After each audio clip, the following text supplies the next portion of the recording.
दर्शकों, विधानसभा चुनाव यानी कि असेंबली इलेक्शंस की यहां पर अगर हम बात करें तो आपको बता दें कि कल जिस तरह से 5 राज्यों का इलेक्शंस का रिजल्ट जो था वो घोषित हुआ। परिणाम आपको ऑलरेडी पता है। 5 राज्यों के बाद अब आपको बता दें सबकी निगाहें जो है वो जम्मू कश्मीर के इलेक्शंस पर है। जी हां, प्रदेश में अब जल्द होने वाले हैं विधानसभा चुनाव। इसी के साथ सियासी गतिविधियां भी बढ़ती नजर आ रही हैं। नमस्कार, एक बार फिर आपका स्वागत करते हैं सच न्यूज नेटवर्क पे और मैं आपके साथ जानवी गुप्ता। चलिए आइए जान लेते हैं क्या है पूरी खबर, किस तरह की सियासी गतिविधियां जम्मू कश्मीर में इस वक्त देखने को मिल रही है।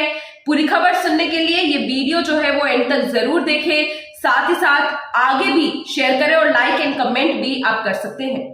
बताते चले कि 5 राज्यों के विधानसभा चुनाव के बाद अब जम्मू कश्मीर के चुनाव पर सबकी निगाहें टिक गई है। जी हां, हालांकि प्रदेश में चुनाव की कोई घोषणा फिलहाल नहीं हुई है, लेकिन आपको बताते चले कि गृह मंत्री अमित शाह के 6 से 8 महीने में चुनाव कराने संबंधी स्टेटमेंट के बाद ये माना जा रहा है कि इस साल के आखिर तक प्रदेश में निर्वाचित सरकार यानी कि इलेक्टेड गवर्नमेंट हो सकती है। बिल्कुल सही सुन रहे हैं। वही इसी बीच प्रदेश में सियासी गतिविधियों की बात करें तो वो भी तेज होती नजर आ रही है। जी हां, जिस तरह से आर्टिकल 370 हटने के बाद ने जम्मू कश्मीर में हो रहे पहले चुनाव में जीत हासिल करना भाजपा के लिए प्रतिष्ठा का प्रश्न होगा, तो इस नकारने वाली कश्मीर केंद्रित पार्टीज जैसे कि एनसी और पीडीपी के लिए भी अपने अस्तित्व को बचाने की आखिर ये महत्वपूर्ण होगा। जी हां दर्शकों, आपको बता दें कि विधानसभा चुनाव का सबको इस समय बेसब्री से इंतजार है। सब जो है इस समय वेट कर रहे हैं तो डेलिमिटेशन कमीशन की फाइनल रिपोर्ट का। जी हां, ड्राफ्ट रिपोर्ट अभी कुछ समय पहले उन्होंने पेश की थी, लेकिन बहुत सी पार्टीज ने अपनी आपत्तियां भी जताई इस रिपोर्ट पर। लेकिन उसके बाद डेलिमिटेशन कमीशन ने एक बार फिर डिसाइड किया कि वो फाइनल रिपोर्ट जो है वो तैयार करेंगे और हो सकता है कि आने वाले 6 महीने में जो रिपोर्ट्स हैं वो पब्लिक कर दी जाएंगी, यानी कि सार्वजनिक कर दी जाएंगी। और उसके बाद 6 से 8 महीने में जिस तरह से गृह मंत्री अमित शाह ने भी बोला कि जम्मू कश्मीर में विधानसभा चुनाव जो है वो होंगे। जी हां, 5 राज्यों के बाद अब जम्मू कश्मीर के चुनावों का सबको बेसब्री से इंतजार है और ऐसे में देखना यह होगा कि कौन सी पार्टी जो है वो हासिल करती है विधानसभा चुनाव का नाम। फिलहाल चलिए आइए जान लेते हैं क्या है पूरी खबर जो इस वक्त इलेक्शन से संबंधित सामने निकल कर आई। किस तरह की सियासी गतिविधियां जो है वो इस वक्त जम्मू कश्मीर में देखने को मिल रही है। वही दर्शकों, अगर इसके अलावा हम अन्य राज्यों की बात करते चले तो इस साल के एंड तक जम्मू कश्मीर के साथ ही हिमाचल प्रदेश व गुजरात के चुनाव भी संभव है। लेकिन यहां पर आपको यह भी बता दें कि इनमें से जम्मू कश्मीर के चुनाव जो है वो सबसे ज्यादा अधिक लोगों की निगाहें होंगी उस पर।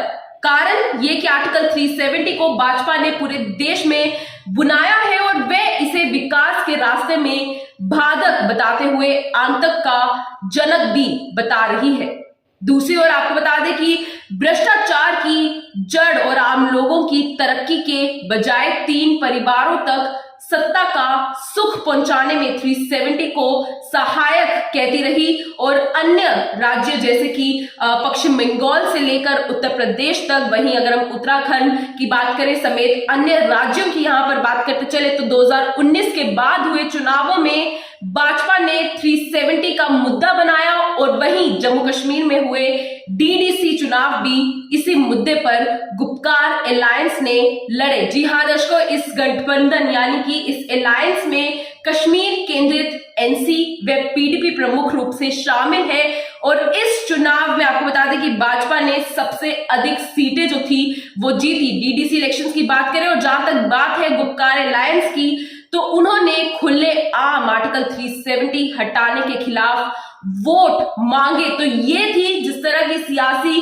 गतिविधियां इस समय जम्मू कश्मीर में देखने को मिल रही है। तो जिस तरह से मैंने आपको बताया कि डीडीसी इलेक्शंस की बात करते चले जो आर्टिकल 370 हटने के बाद कंडक्ट किए गए तो उसमें भाजपा ने सबसे ज्यादा सीटें जो थी वो जीती। लेकिन अगर हम आने वाले समय के विधानसभा चुनाव यानी कि असेंबली इलेक्शंस की बात करते चले तो रिजल्ट जो है वो आने वाला समय बताएगा कि कौन सी पार्टी जो है वो विधानसभा चुनाव में सबसे ज्यादा सीटें देखती है। फिलहाल आपको बता दें कि सियासी गतिविधियां जो है वो शोरों धोरों से इस समय जम्मू कश्मीर में चल रही है और कल जिस तरह से 5 राज्यों के इलेक्शंस का रिजल्ट घोषित किया गया उसमें जिस तरह से भाजपा ने 4 राज्यों में जीत हासिल की, ऐसे में भाजपा जो है वो अपना पूरा दावा बोल रहा है कि अब इसके बाद जो है नंबर होगा जम्मू कश्मीर का, लेकिन वो आने वाला समय बताएगा कि किस और रुख करता है विधानसभा चुनाव जम्मू कश्मीर के।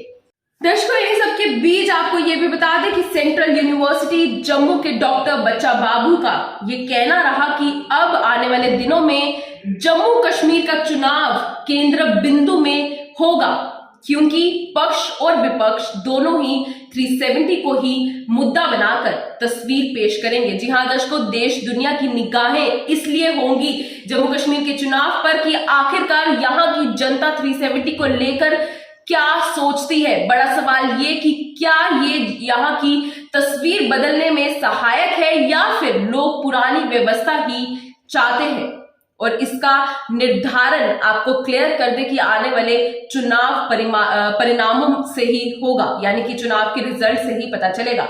वहीं अगर हम यहाँ पर बात करें एंड में परिसीमन आयोग की यानी कि डेलिमिटेशन कमीशन की, तो इनकी रिपोर्ट्स पर आपको बता दें कि पहले भी हम आपको बहुत बार बता चुके हैं कि रिपोर्ट्स जो है वो जल्द होंगी सार्वजनिक यानी कि पब्लिक से की जाएंगी शेयर। जी हाँ दर्शकों, परिसीमन आयोग ने अपना काम लगभग ऑलमोस्ट पूरा कर लिया है, रिपोर्ट जो है वो ऑलमोस्ट तैयार है और आने वाले कुछ ही दिनों में विधानसभा के निर्धारण का ड्राफ्ट जो है वो पब्लिक कर उस पर जनता की आपत्तियां मांगी जाएंगी और साथ ही साथ आपत्तियों के साथ सुझाव भी एक्सेप्ट किए जाएंगे, सजेशंस भी मांगे जाएंगे और इसके बाद ड्राफ्ट को अंतिम रूप जो है वो दिया जाएगा, फाइनल कर दिया जाएगा। वहीं कार्यकाल 6 मई तक है परिसीमन आयोग का और इससे पहले रिपोर्ट जो है वो सार्वजनिक कर दी जाएगी। फिलहाल ये थी पूरी खबर आपके सामने, जिस तरह की सियासी गतिविधियां इस समय जम्मू कश्मीर में देखने को मिल रही है विधानसभा चुनाव की, यहाँ पर हम बात कर रहे हैं।